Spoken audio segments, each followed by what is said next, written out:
Hello, Radhe Radhe, जय श्री कृष्ण। स्वागत है आप सभी का मेरे यूट्यूब चैनल में। मैं सुनीता शास्त्री आप सभी को गुरु शिष्य की बड़ी ही रोचक कथा सुनाने जा रही हूँ, जिसको सुन करके आप सभी को बहुत आनंद आएगा। लेकिन हाँ, कथा पूरी सुनना तभी आनंद आएगा। और अगर ये कथा अच्छी लगे, समझ में आए, तो कृपया मेरे चैनल को जरूर सब्सक्राइब कर लेना, ताकि आगे जो वीडियो मैं कथा सुनाऊं तो आप सभी को वो कथा सुनने का सौभाग्य मिल सके। और मेरे चैनल को सब्सक्राइब जरूर कर लेना, और अच्छा लगे तो लाइक कर देना। कमेंट में लिख करके जरूर बताना वीडियो कैसा लगा। तो सुनो, एक गुरु और शिष्य रहते थे। तो एक दिन की बात, शिष्य अपने गुरु जी से कहता, गुरु जी, मैंने सुना है आपके पास पारसमणि है, तो आप बूढ़े हो चुके हो, तो एक काम करो, वो पारसमणि मुझे दे दो, अब मैं उसकी देख रेख करूंगा। गुरुजी का स्वभाव बहुत ही अच्छा था, क्योंकि गुरुजी ऐसे होते ही हैं, उनका स्वभाव अच्छा होता है। गुरुजी ने कहा, ठीक है बेटा, मैं आज जा रहा हूँ गंगा जी को स्नान करने, और वहां से वापस जब आऊंगा तो आपको पारसमणि अवश्य दे दूंगा। उधर तो गुरुजी गंगा जी को स्नान करने के लिए चले गए, और इधर वो जो शिष्य था उसको चैन नहीं है कि मुझे कितनी जल्दी पारसमणि मिल जाए। उसके मन में विचार आया कि ऐसा ना हो वापस गुरुजी आए तो ये पारसमणि जो है और किसी को दे दें। तो उसने सोचा, गुरुजी चले गए हैं तो ये पारसमणि मैं ढूंढ लूं, यही कहीं कुटिया में रखी होगी। वो शिष्य जो है पारसमणि जल्दी जल्दी ढूंढने लगा, लेकिन बहुत समय बीत गया, पारसमणि नहीं मिल पाई।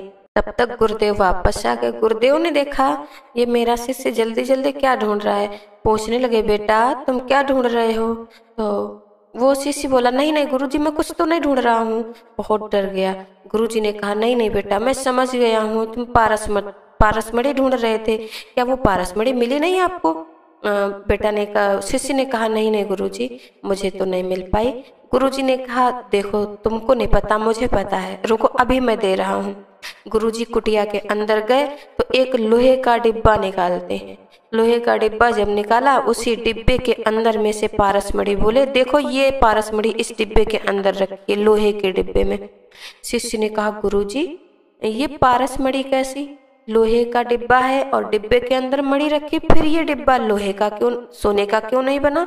इसका मतलब ये नकली पारसमणि है, तुम मुझे भरमा रहे हो, ये असली नहीं है। गुरुजी ने कहा, नहीं नहीं बेटा, ये असली पारसमणि है। बोले, फिर ये सोने का डिब्बा क्यों नहीं हुआ?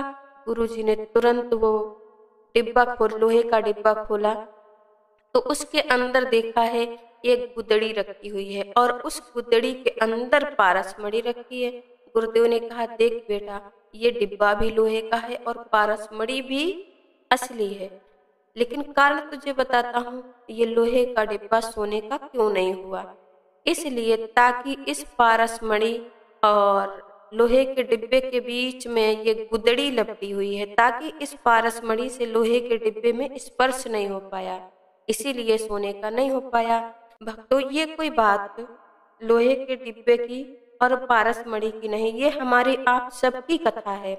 जैसे कि हमारे सबके अंदर परमात्मा विराजमान है, और आत्मा के रूप में परमात्मा विराजमान है, लेकिन उस परमात्मा के दर्शन हम क्यों नहीं कर पाते हैं? क्योंकि जब तक गुरुदेव की शरण में नहीं जाते हैं, और जब गुरुदेव की शरण में पहुंच जाते हैं, गुरुदेव मुझे सच्चा ज्ञान देते हैं, सत्य का ज्ञान देते हैं, तब वो जो गुदड़ी के रूप में कपड़ा लगा हुआ था, वही हमारे आप सबके बीच में, परमात्मा के बीच में माया रूपी पर्दा लगा हुआ है। जब गुरुदेव की कृपा होती है, तब वे माया रूपी पर्दे को हटा करके सत्य ज्ञान के द्वारा परमात्मा की पहचान करवा देते हैं। तो पारसमणि क्या है? पारसमणि यही है जो सत्य का ज्ञान है, लेकिन वो सत्य का ज्ञान गुरुदेव की शरण में जा करके मिलेगा। इसलिए सत्य का ज्ञान प्राप्त करें और अपने जीवन को सार्थक बनाएं। ये तो मैं नहीं कहती हूँ कैसे आपको ज्ञान मिलेगा, कहाँ मिलेगा, क्योंकि मैं किसी कहीं की सपोर्ट नहीं कर रही हूँ, लेकिन हाँ, जहाँ से आपको सत्य का ज्ञान मिले और अपने अंदर परमात्मा को पहचाने और अपने धर्म को भी निभाएं। राधे राधे, जय श्री कृष्ण।